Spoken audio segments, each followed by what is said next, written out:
बच्चों, आप सभी का हमारे YouTube चैनल आइडियल देव क्लासेस में स्वागत है। बच्चों, आज हम आपके लिए लर्निंग आउटकम आधारित लर्निंग की सामग्री के अंतर्गत विषय विज्ञान लेके आए हैं, जो कक्षा 7वीं के लिए, और इस पुस्तक को मध्य प्रदेश राज्य शिक्षा केंद्र भोपाल द्वारा सत्र 2022-23 के लिए बनाया गया है। चलिए देखते हैं खंड व विषय विज्ञान। इसमें अध्याय 12 देखेंगे आज हम। इसमें दिया है विद्युत तथा परिपथ और लर्निंग आउटकम है S609।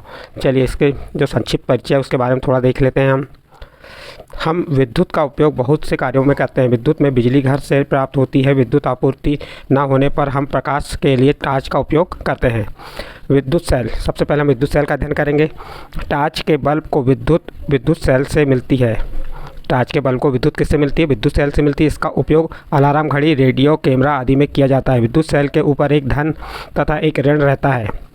सभी विद्युत सेलों में 2 सिरे होते हैं।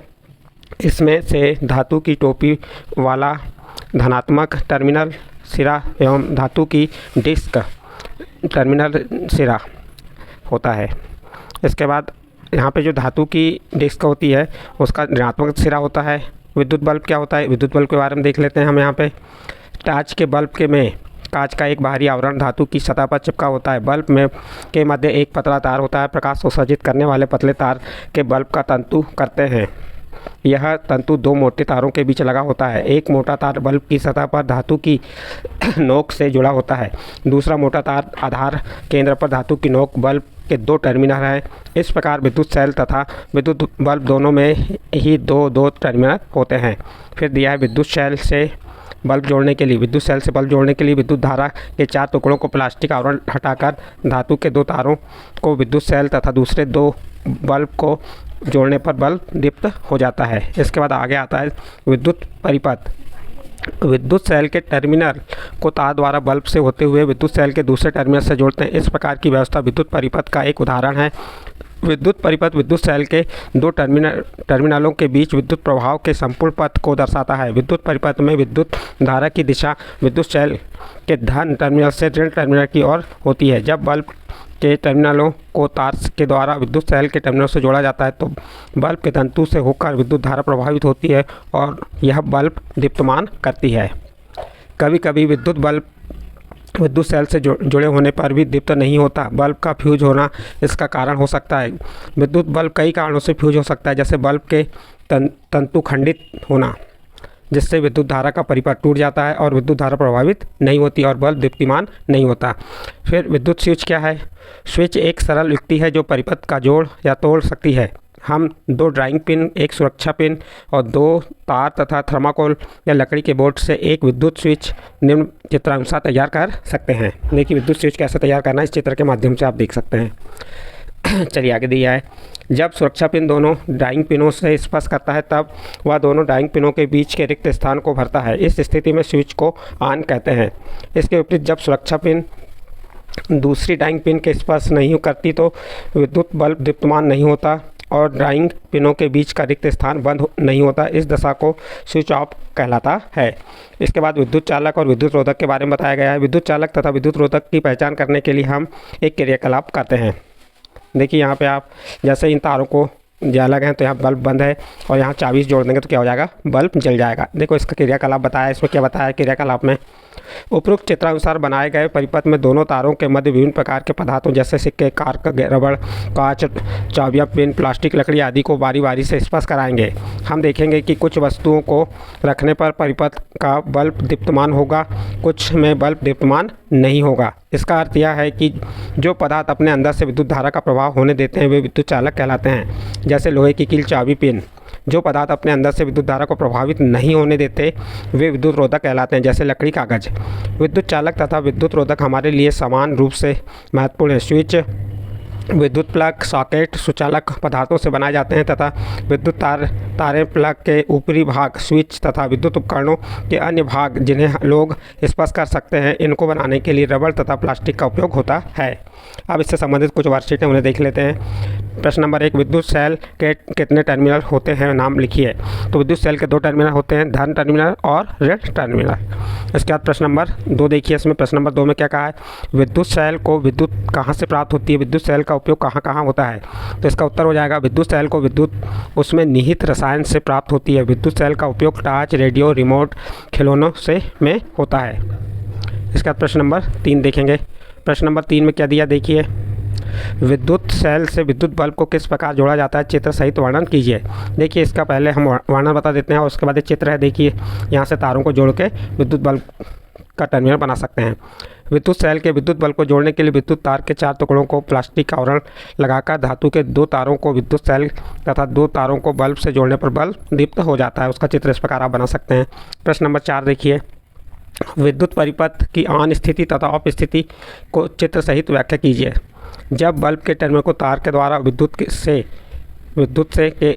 के टर्मिनल से जोड़ा जाता है तो बल्ब में दीप्तिमान हो जाता है और ऑफ में इसके विपरीत स्थिति होती है। और उसका ऑफ और ऑन के चित्र इस प्रकार से आप बना सकते हैं। देखिए यहाँ पे ये यदि इससे जुड़ जाता है तो ऑन हो जाएगा और ये इससे जुड़ा नहीं है इसलिए ऑन नहीं होगा। इसका प्रश्न नंबर 5 देखिए, विद्युत परिपथ में विद्युत धारा की दिशा क्या होगी, चित्र द्वारा दर्शाइए। विद्युत परिपथ में विद्युत धारा की दिशा विद्युत सेल के धन टर्मिनल से ऋण टर्मिनल की ओर होती है और इसका चित्र आप बुक में देख के बना सकते हैं। इसका प्रश्न नंबर 2 देखिए, विद्युत परिपथ में कभी कभी बल्ब दीप्तिमान नहीं होता है, इसके क्या क्या कारण हो सकते हैं। कारण है इसके जैसे बल्ब फ्यूज होगा तो दीप्तमान नहीं होगा, यदि तार ढीले हैं तो भी दीप्तमान नहीं होगा और चालक विलयन ना होना, चालक में विलयन नहीं है तब भी वह दीप्तिमान नहीं होता है। नेक्स्ट प्रश्न है प्रश्न नंबर 2, विद्युत चालक किसे कहते हैं, उदाहरण सहित स्पष्ट कीजिए। जो पदार्थ अपने अंदर से विद्युत धारा का प्रभाव होने देते हैं वे विद्युत चालक कहलाते हैं, जैसे लोहे की कील, चाबी, पिन आदि। नेक्स्ट तीसरे नंबर का प्रश्न देखिए क्या कह रहा है इसमें, कभी कभी विद्युत बल्ब विद्युत सेल से जुड़े होने पर भी दीप्त नहीं होता, इसके क्या क्या कारण हो सकते हैं। तो कारण अभी हमने आपको बताया थे, वही बल्ब फ्यूज होना, गलन संयोजन क्रम होना, चालन विलयन ना होना। तो इस प्रकार से ये इसके कारण बता सकते हैं। प्रश्न नंबर 4 देखिए, विद्युत स्विच किसे कहते हैं, स्विच ऑफ दोनों में से किस स्थिति में विद्युत परिपथ पूरा होगा। विद्युत स्विच परिपथ में विद्युत धारा नियंत्रित करता है, ऑन स्थिति में परिपथ पूरा होगा। आप या ऑन स्थिति में क्या होगा, परिपथ पूरा हो जाएगा। नेक्स्ट अगला प्रश्न प्रश्न नंबर 5 देखिए, विद्युत तथा विद्युत रोधक पदार्थों की परिभाषा देते उदाहरण सहित अंतर लिखिए। विद्युत चालक अपने अंदर विद्युत धारा प्रभावित होने देते हैं, जैसे सोना, चांदी, तांबा, लोहा आदि। और विद्युत रोधक अपने अंदर विद्युत धारा प्रभावित नहीं होने देते, लकड़ी, रबड़, प्लास्टिक आदि। इसके बाद आपको यहाँ एक प्रोजेक्ट कार्य दिया हुआ है। इस प्रोजेक्ट में देख सकते हैं आप क्या दिया, एक समान दूरी तय करने में निम्नलिखित यातायात के साधनों द्वारा ऊर्जा की खपत, ऊर्जा पर होने वाले व्यय एवं इनसे उत्पन्न होने वाली गैसीय उत्सर्जन का विश्लेषण दिया गया है। यहाँ पे विवरण दिया, इकाई electronic car, petrol car, diesel car, CNG car. विवरण किलोमीटर 120, 120, 120, 120।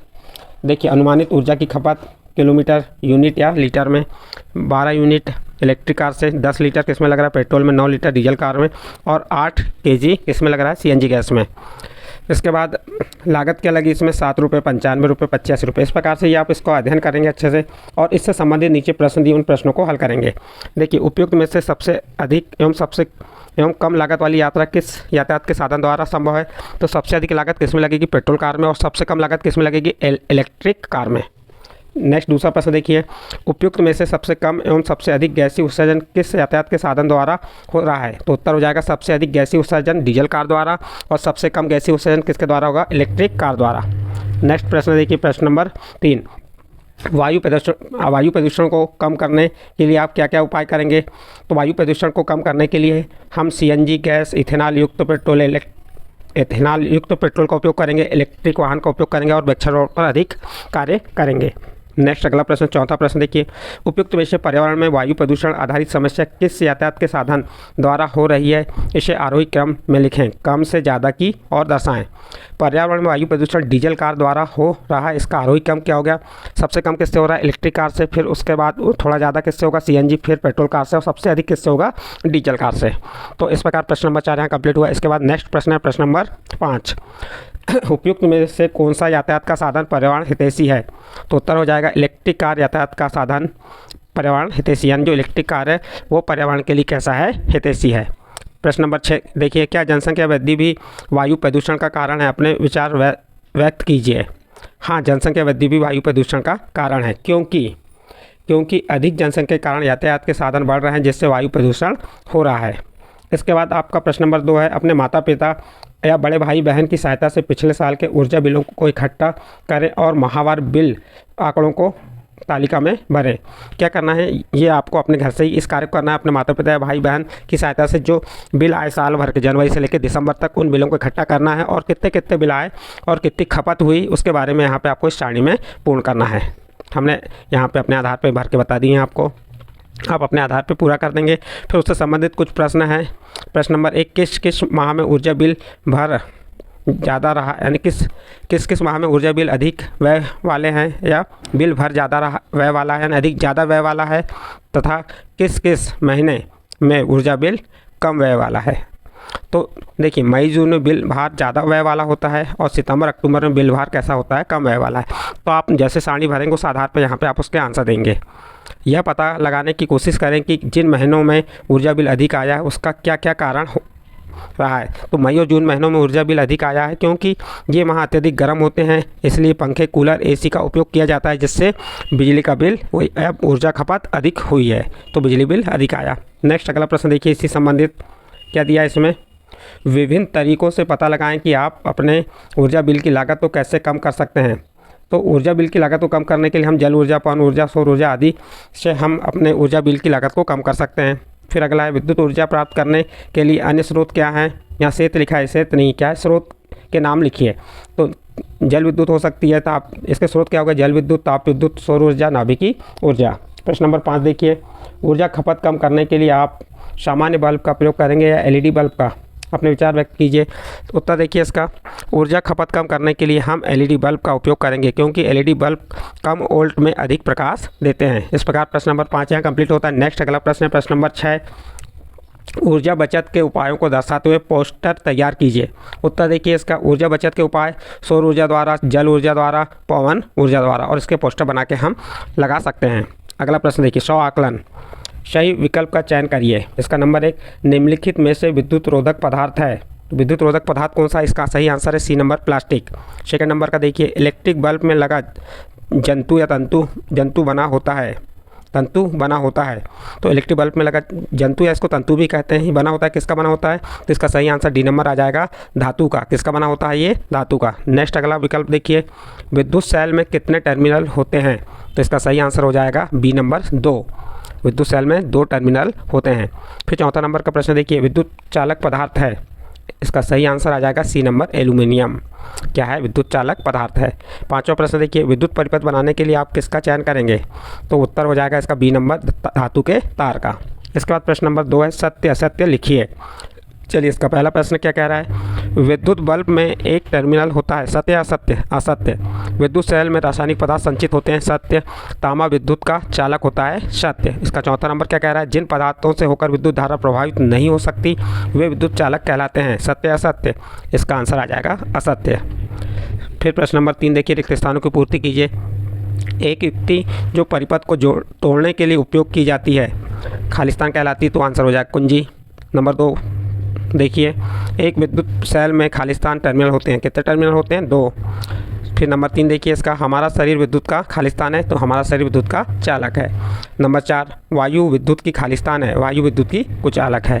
फिर इसके बाद प्रश्न नंबर 4 देखिए इसका, विद्युत तार बनाने के लिए सामान्यतः किन किन धातुओं का प्रयोग किया जाता है। तो उत्तर हो जाएगा विद्युत तार बनाने के लिए सोना, चांदी, तांबा, एल्यूमिनियम, लोहा आदि धातुओं का प्रयोग किया जाता है।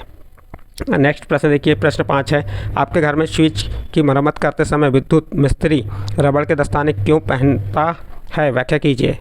देखिए, हमारे घर में जो है स्विच की मरम्मत करने के लिए जो विद्युत मिस्त्री आता है वह इसलिए दस्ताने पहनता है क्योंकि दस्ताने नहीं पहनेगा तो उससे करंट लग सकता है। तो उत्तर क्या हो जाएगा, अपने आप को करंट से बचाने के लिए मिस्त्री रबड़ के दस्ताने पहनता है।